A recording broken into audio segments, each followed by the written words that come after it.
Question అడిగాను, complement చేయలేదు. వచ్చేటప్పుడు మెట్లు ఎన్ని ఉన్నాయో కనిపించలేదు. అంటే ఇది స్పెట్స్ ఏదో స్టైల్ కోసమో అంటే ఇక్కడ పాపరాజు ఉంటారు కదా, వీడేంటి స్పెట్స్ పెట్టుకుని వచ్చాడు నైట్ టైం, వీడికి ఫ్యాషన్ సెన్స్ తెలియదు ఏదో అనుకుంటారు. అంటే అప్పుడప్పుడు మనం ఈ నల్ల కళ్ళద్దాలు పెట్టుకున్నప్పుడు కొన్ని పక్కన కనిపించవు. సో నేను పర్సనల్గా ఫీల్ అయింది తెలుసు కదా, చూసినప్పుడు చాలామందికి ఈ సినిమా గొప్పతనం కూడా కనిపించలేదేమోనని ఈ స్పెట్స్ పెట్టుకున్నా. ఇప్పుడు ఈ స్పెట్స్ తీసి చూస్తే this is a gem of a film, అది చెప్పడానికి నేను పెట్టుకొచ్చాను. బా సార్, ఈ ఒక్క కళ్ళద్దాల వెనక ఇంత కథ ఉంది అని తెలిసింది. అది మామూలుగా లేదు అసలు. ఎందుకంటే కొంచెం అగ్రెసివ్గానే ఉంటుంది. మాది కూడా రాడికల్ లవ్ స్టోరీ సార్, పర్లేదు. అంటే మనం కొంతమంది కొన్ని రకాలుగా చూస్తుంటాం. సిద్ధు గారి సినిమా అన్నప్పుడు ఆయన అమ్మాయిల మీద డైలాగ్ వేస్తాడు, యూత్ పరంగా ఏదో ఒక కసువర్డ్ యూజ్ చేస్తాడు అని చేస్తాడు. కానీ ఎంతోమంది హీరోలు చేయలేని పని ఆయన పీక్లో ఉన్నప్పుడు ఒక మహిళా దర్శకురాలికి డెబ్యూట్ సినిమా ఛాన్స్ ఇచ్చాడు. This is the greatness of first greatness of Siddhu garu. We have to address this. ఎందుకంటే సోషల్ మీడియాలో అలాగే కొన్ని మీడియాలో ఆర్టికల్ చూస్తున్నప్పుడు సిద్ధు గారు జాక్కి ఎంత వెనక్కి ఇచ్చారు, అది క్యాష్ ట్రాన్స్ఫరా, బ్యాంకా, బ్లాకా, వైటా, ఎలా ఇచ్చారు, ఎప్పుడు ఇచ్చారు, దీని మీద ఉండే శ్రద్ధ కన్నా కూడా సిద్ధు గారు పీక్లో ఉన్నప్పుడు ఇద్దరు అమ్మాయిలు, ఇద్దరు ఒక మహిళల progressive film, up trendy film అని చెప్తున్నారు కదా, అలాంటి ఫిలింకి ఒక మహిళా దర్శకురాలతో ఒక అవకాశం ఇచ్చారు. ఎందుకంటే ఆయన ఎప్పుడు కాంబినేషన్ నమ్మలా, కంటెంట్ నమ్మి వచ్చింది. కొత్త డైరెక్టర్ అయినా ఎవరైనా సరే నేను ఈ సినిమాకి ఏం కాంట్రిబ్యూట్ చేస్తున్నాను అనే దీంట్లో ఉన్నారు. సో ఒక మహిళా దర్శకుడు, ఎందుకంటే మహిళా దర్శకం ఎందుకు మనం నొక్కి ఒక్కనేస్తున్నాం అంటే, ఎక్కడ దేవతలు పూజింపబడతారో, ఎక్కడ మహిళలు పూజింపబడతారో అక్కడ దేవతలు పూజలు అందుకుంటారు అని. ఏ ఇండస్ట్రీలో ఎక్కువ మంది మహిళలు ఉంటారో అప్పుడు ఆ ఇండస్ట్రీ బాగుంటుంది. ఎందుకంటే మనం ఒక పర్సెప్షన్లో చూస్తుంటాం, మన ఒక గీత చూస్తుంటాం, మన ఇంట్లో ఫ్యామిలీలో ఉన్న లేడీ ఎవరైనా ఆవిడ చూసే పర్సెప్షన్ వేరుంటుంది. ఎందుకంటే మనం ఒక స్టైల్లో ఆలోచిస్తుంటాం. అదే మన ఇంట్లో ఉన్న సిస్టర్, మన ఇంట్లో ఉన్న వైఫ్, మన ఇంట్లో ఉన్న అమ్మ, వాళ్ళు ఆలోచించే విధానం ఒకటి ఉంటుంది. సో ఎప్పుడైతే ఒక మహిళా టెక్నీషియన్ల ఇండస్ట్రీలో ఎక్కువ మంది వస్తారో, తెలుగు వాళ్ళు ఎక్కువ మంది వస్తారో ఆ ఇండస్ట్రీ బాగుంటుంది. సో అంటే లోకల్ పీపుల్ ఎప్పుడు ఉంటారు. సో ఆయన ఒక స్టెప్ వేసినందుకు ఫస్ట్ నేను ఉన్న ఆడియన్స్ నందు ఒక్కసారి గట్టిగా క్లాప్స్ కొట్టవలసిందిగా కోరుకుంటున్నాను. ఎందుకంటే మనం అంతా ఒక టాక్సిక్ మెంటాలిటీలో గడిపోయాం. ఏదన్నా సినిమా వస్తుంది, చూద్దాం వీడేం తీసాడు, అసలు మనం లాస్ట్ టైం అది తీసాడు కాబట్టి ఇప్పుడు ఏం చేశాడు అంటే, ఈ రంధ్రాన్వేషణ దీంట్లోకి వెళ్ళిపోయాక ఫస్ట్ హాఫ్ ఎలా ఉంది, సెకండ్ హాఫ్ ఎలా ఉంది, క్లైమాక్స్ ఎలా ఉంది, అరే అది కాదురా మొత్తం ఎలా ఉంది అనేది ఇది తప్ప. ఫస్ట్ 10 నిమిషాలు గురు అంటే రివ్యూలు రాసేసేటప్పుడు కూడా ఫస్ట్ 10 నిమిషాలు అంటే ఒక ఎలివేషన్ ఇవ్వాలంటే ఒక సీన్ పడాలి, ఆ పడ్డప్పుడే నెక్స్ట్ సీన్ ఇదవుద్ది. అంతేగాని మనం ఈ సీన్ ఎలా ఉంది అంటే సీన్ లేదు. సినిమా అనేది సీన్ బై సీన్ కాదు, ఇట్స్ ఒక 70-65 సీన్లు కనిపిస్తే అది మొత్తం అనేది ఒక కంప్లీట్ విందు భోజనం లాంటిదే తప్ప, ఈ మెతుకు ఎలా ఉందంటే ఆ మెతుకులోనే బతుకు కలిసిపోద్ది తప్ప నువ్వు ఎప్పటికీ భోజనాన్ని ఎంజాయ్ చేయలేవు. ఫస్ట్ ఎంజాయ్ యువర్ మీల్ అంటే, ఎందుకంటే నేను అడిగా, ఎప్పుడన్నా అడిగితే మా వాడికి ఫోన్ చేశా, ఎందుకంటే నాకు ఆయన ఎల్బిడబ్ల్యూ సినిమా ఒకసారి ప్రసాద్ ల్యాబ్లో వేసినప్పటి నుంచి ఆయన అంటే నాకు చాలా ఇష్టం.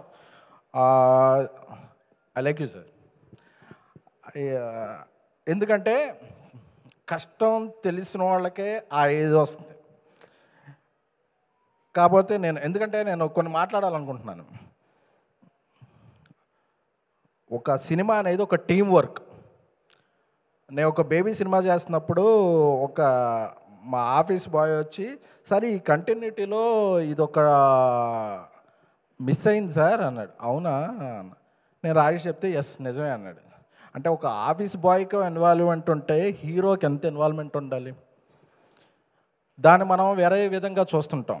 ఎందుకంటే సినిమా ఒక 100 మంది 120 మంది ఇన్వాల్వ్ అయితేనే టీం వర్క్ బ్రో. అంతే తప్ప ఎవరో ఒక డైరెక్టరు ఎవరో హెడ్ ఫోన్ పెట్టుకుని యాక్షన్ కట్ అని చెప్తే అదొక ఇది కాదు. ఆ ఇన్వాల్వ్మెంట్ని మనం చాలా ఎక్కువగా ఫీల్ అవుతుంటాం. బట్ అందరూ ఇన్వాల్వ్ అయితేనే ఒక టీం వర్క్. సో నాకు ఈ సినిమా చూస్తున్నప్పుడు నేను యూరోప్లో ఉన్నా. యాక్చువల్గా రాజా సాబ్ షూటింగ్ జరుగుతుంది, విశ్వ గారు మేము అందరం షూటింగ్లో ఉన్నాం. నాకు ఎర్లీ మార్నింగ్ నాకు ఇది అవగానే నాకు నా డైరెక్టర్ సాయి రాజేష్ ఒక మెసేజ్ పెట్టాడు.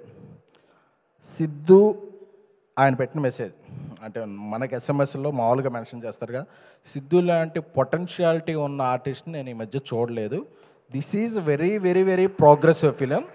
నాకు ఆవిడ నీరజ గారు, ఎందుకంటే ఆవిడ నాకు స్టైలిస్ట్గానే తెలుసు, కానీ ఆవిడలో ఇంత ప్రోగ్రెసివ్ డైరెక్టర్ ఉన్నారని నాకు అర్థం కాలేదు. It is a cult cinema గురు. నేను ఒక బేబీ రాస్తున్నప్పుడు ఎలా ఫీల్ అయ్యానో ఈ సినిమా చూస్తున్నప్పుడు ముగ్గురు క్యారెక్టర్స్ని కూడా అలా ఫీల్ అయ్యాను గురు అని చెప్పి స్లోవేనియాలో ఉన్నప్పుడు నాకు 4:30కి మెసేజ్ వచ్చింది.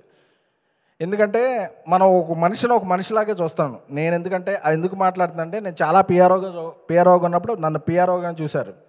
ఒక ఐకాన్ స్టార్ అల్లు అర్జున్ గారు మాత్రం నన్ను గురు నీలో ఒక ప్రొడ్యూసర్ ఉన్నాడు తెలుసా అన్నాడు. ఎందుకు అలా ఫీల్ అయ్యారంటే లేదు నువ్వు ప్రొడ్యూస్ చేయని. సో నాకు అలా నీరజ కోన గారికి ఎవరు చెప్పారో సిస్టర్కి తెలియదు, కానీ సో షీజ్ అంటే ఒక అప్స్కేల్ సినిమా చేస్తారు కదా, మనం ఎప్పుడు అనుకుంటాం ఏదో ఒక ఓటీటీ ఛానల్లో చూసినప్పుడు అరే భలే ఉంది ఈ టేకింగు, ఆ మలయాళంలో తీస్తే అదిరిపోయింది అసలు ఎవరు అనుకుంటాం కదా.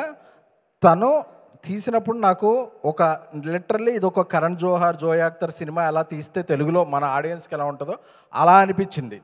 అంటే ఆవిడ ఒక కళ్యాణి జ్యువెలర్స్ బ్రాండ్ అంబాసిడర్లో ఒక స్టిల్ పెట్టారు, కానీ షీ హ్యావ్ వెరీ మెటల్. మీలో అంటే నేను కూడా ఆయన సన్ ఆఫ్ సత్యవతి ట్రావెల్డ్ చాలా సినిమాలు ట్రావెల్ చేశాం కాబట్టి అంటే ఒక మనిషిలో వాళ్ళకి తెలియని కోణాలు చాలా ఉంటాయి. సో మనం ఒక మనిషిని ఒక రకంగా చూస్తుంటాం, కానీ వాళ్ళ ఇది ఉంటుంది అనేది నాకు ఈ సినిమా చూసిన తర్వాత నాకు చాలా అర్థమైంది.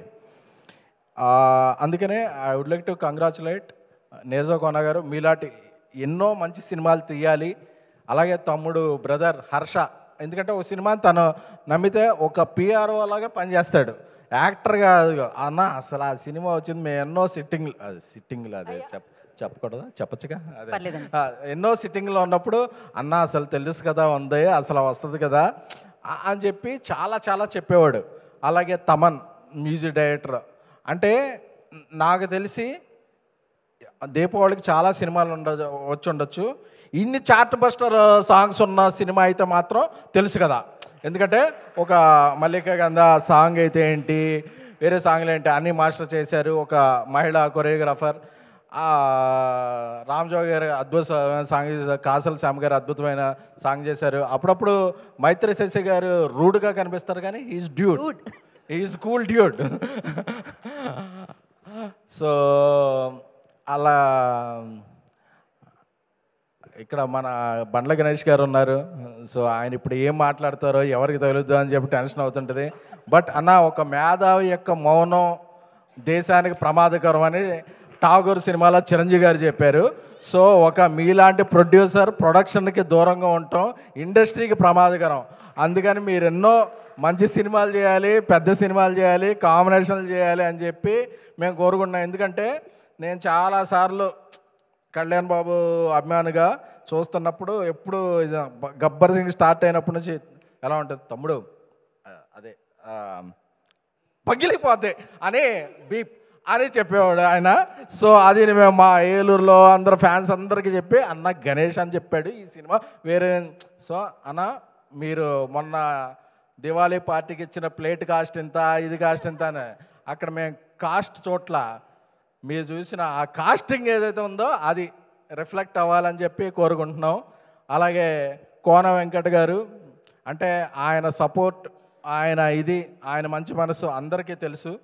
అలాగే మా సందీప్ రాజ్ ఎప్పుడు వస్తున్నాను అదే మా పీపుల్స్ మీడియా విశ్వప్రసాద్ గారు, ఎందుకంటే అందరూ చాలా ఇదిగా ఈయన ఎన్ని సినిమాలు చేస్తున్నారు, అన్నం పెట్టారు, అన్నం కాదు, ఆయన యూరోప్లో పాస్తా పెట్టారు, నూడిల్స్ పెట్టారు, వాట్ ఎవర్, గార్లిక్ బ్రెడ్ పెట్టారు, అంటే అంటే ఒక యూనిట్ అందరికీ ఒకటే ఇది కాకుండా అన్నీ వాళ్ళు ఎవరి టేస్టులు తెలుసుకుని పెట్టారు.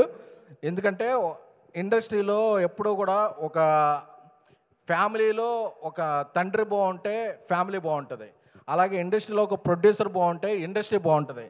అలాగా ఈ సినిమాకి నేను ఎంత పెట్టానో, ఎంత వచ్చింది, దీన్ని ఎలా అమ్ముకున్నాను, క్యాలిక్యులేషన్లు ఎప్పుడూ ఆయన చూసుకోవాలి.